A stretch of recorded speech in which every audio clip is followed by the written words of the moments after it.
नमस्कार दोस्तों, आप सभी का स्वागत है।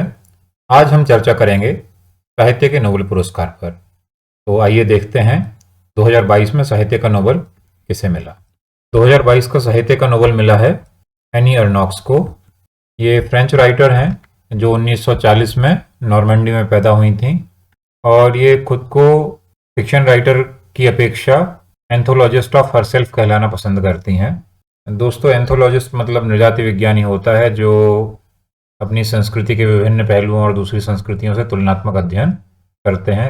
एनी अर्नोक्स खुद को एंथोलॉजिस्ट ऑफ हरसेल्फ कहती हैं, तो उनका तात्पर्य है कि वो खुद को विभिन्न एंगलों से पलट पलट कर देखी और उसी बारे में उन्होंने लिखा है। वाई शी गॉट इट, उनको नोबेल पुरस्कार क्यों मिला? नोबेल अकेडमी ने खुद कहा है, for the courage and clinical acuity with which she uncover the roots, estrangements and collective restraints of personal memory. तो पर्सनल मेमोरी के क्षेत्र में उन्होंने जो लेखन में काम किया है उसको जो साहित्यिक रूप दिया है। हालांकि साहित्यिक रूप देना भी उनके संदर्भ में इतना सही नहीं होगा, क्योंकि उन्होंने उसको बहुत साहित्यिक बनाने की जगह वास्तविक अनुभव के जितने निकट हो सके उतने निकट रखने का प्रयास किया है। अर्नोक्स का साहित्य के बारे में बहुत स्पष्ट मान्यताएं भी हैं। उनका कहना है कि जो लेखन है वो हमेशा एक राजनीतिक कार्य है, it is a political act, और ये सोशल इनइक्वालिटी के बारे में आंखें खोलता है और इसलिए वो भाषा को एक चाकू की तरह यूज़ करती हैं जिससे वो परिकल्पनाओं का पर्दा फाड़ सकें। मतलब वो यथार्थवादी लेखक हैं और वो यथार्थ को जितने नग्न रूप में हो सके उतने नग्न रूप में प्रस्तुत करने में यकीन रखती हैं और उनका जो मुख्य उद्देश्य है वो सत्य को सामने लाना है। और इस संदर्भ में उनको जीन जैक रूसो, जो महान रूसी लेखक और विचारक हो गए हैं, उनका उत्तराधिकारी भी माना जाता है। अब आइए हम इनकी रचनाओं पर चलते हैं। इनकी पहली रचना थी लेस अरमोरिस। ले अरमोरिस पढ़ेंगे इसको, प्रोनाउंसिएशन पर ध्यान ना दीजिएगा, फ्रेंच नाम है और फ्रेंच प्रोनाउंसिएशन मास्टर करना बड़ा मुश्किल होता है, तो मेरा प्रोनाउंसिएशन इंग्लिश और हिंदी के ही आसपास रहेगा, फ्रेंच तक नहीं पहुंच पाएगा। ये इनकी पहली किताब थी जो 1974 में पब्लिश हुई थी।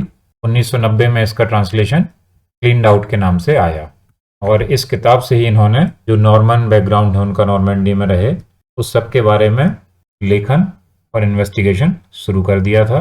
इनकी जो अगली पुस्तक थी वो थी लाप्लेस। लाप्लेस इनकी चौथी किताब थी जो 1983 में पब्लिश हुई, लेकिन ये वो किताब थी जिससे इनको शोहरत मिली और इसको 1992 में ट्रांसलेट किया गया अ मेंस प्लेस के नाम से।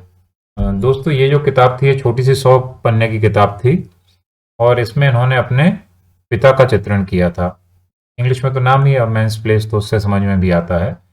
और पिता के चित्रण के साथ साथ उस समय का जो पूरा सामाजिक वातावरण था, संरचनाएं थी, उन सब का चित्रण और उन्होंने उसके पिता के चरित्र का कैसे निर्धारण किया, ये सभी बातें अ मेंस प्लेस में आई हैं। उनकी अगली बड़ी प्रसिद्ध पुस्तक थी एनएफएमए। ये 1987 में पब्लिश हुई थी और पिछला उनके पिता का मेमोरियल था, ये उनकी माता की मेमोरियल थी और ये 100 पेज से भी छोटी थी।